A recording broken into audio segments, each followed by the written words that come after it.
11th admission 2026-27 तर ज्यांनीही 0 राऊंडचा form भरलेला असेल आणि ज्यांनीही पार्ट 1चा फॉर्म लॉक केलेला असेल तर ते विद्यार्थ्यांची जी मेरिट लिस्ट असणार आहे ही कोणत्या तारखेला जाहीर होणार आणि मेरिट लिस्ट लागल्यानंतर विद्यार्थ्यांना म्हणजे जेही 0 राऊंडचे विद्यार्थी ज्यांनी कोट्याअंतर्गत फॉर्म भरलेले आहे तर त्यांना कोणत्या तारखेला हे कॉलेज अलॉट होणार आहे म्हणजे कॉलेजेस मिळणार आहे या संदर्भात संपूर्ण अपडेट आपण या व्हिडिओमध्ये बघणार आहे। कारण की जेही विद्यार्थ्यांनी फॉर्म भरलेले असेल आणि जर त्यांनी पार्ट 1 लॉक केलेले असेल तर विद्यार्थ्यांची मेरिट लिस्टमध्ये नाव येणार आहे।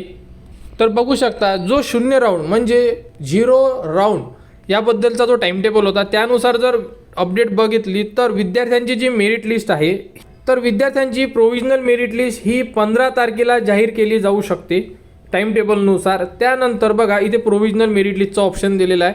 प्रोविजनल मेरिट लिस्ट लागल्यानंतर 16 तारखेला विद्यार्थ्यांना जर लॉग इनमध्ये काही प्रॉब्लेम वाटत असेल म्हणजे त्यांनी जो फॉर्म भरला आहे तर तुम्ही ग्रीव्हन्स टाकू शकता आणि त्यामध्ये तक्रार केल्यानंतर तुमच्या फॉर्ममध्ये जीही काही चूक असेल किंवा काही एडिट असेल तर ते चेंजेस होऊन जाणार, ठीक आहे।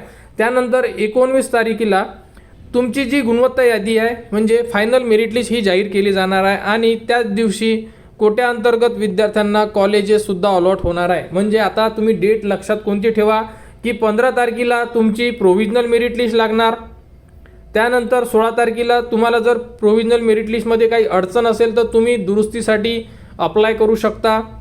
त्यानंतर 19 तारखेला विद्यार्थ्यांना फायनल मेरिट लिस्टसुद्धा दिसेल आणि तुम्हाला कोणते कॉलेजेस मिळालेले आहे हे सुद्धा माहिती पडणार आहे। कोणाला? ज्या विद्यार्थ्यांनी कोट्याअंतर्गत फॉर्म भरलेला आहे त्या विद्यार्थ्यांना फक्त, बाकी विद्यार्थ्यांना नाही आहे। कारण की ज्यांनीही 3 कोट्याअंतर्गत फॉर्म भरलेले आहे त्यांनाच माहिती पडणार आहे की तुम्हाला कॉलेज मिळालेलं आहे किंवा नाही। क्लिअर?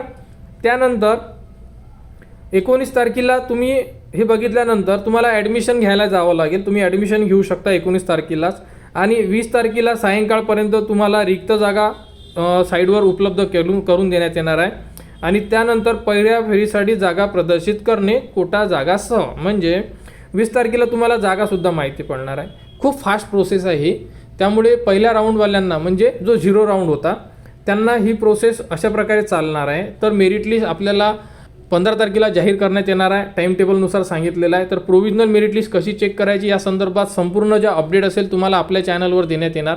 त्यासाठी विद्यार्थ्यांनी चॅनलला सबस्क्राईब करून ठेवा, टेलिग्राम चॅनलसुद्धा जॉईन करून ठेवा। संपूर्ण अपडेट वेळोवेळी देणे सुरू आहे आणि 19 तारखेला कॉलेजेस मिळणार आहे। क्लिअर? आणि 19 तारखेला तुम्ही ॲडमिशन घेऊ शकता आणि 20 तारखेला सायंकाळी जागा माहिती पडणार आहे की किती रिमेनिंग जागा आहे कोट्याअंतर्गत विद्यार्थ्यांसाठी, कारण की रेग्युलर राऊंड अजूनपर्यंत सुरू झालेली नाही आहे त्यामुळे। क्लिअर? कोणाला काही अडचण असेल कमेंट्स करा, कमेंट्सवर तुम्हाला संपूर्ण माहिती दिली जाणार आणि 11th ॲडमिशन 2026-27 बद्दल जी पुढील अपडेट येईल ती तुम्हाला आपल्या चॅनलवर देण्यात येणार। त्यासाठी आपल्या चॅनलच्या कनेक्टमध्ये राहा, चॅनलला सबस्क्राईब करा व हा व्हिडिओ इतरांपर्यंत शेअर करा।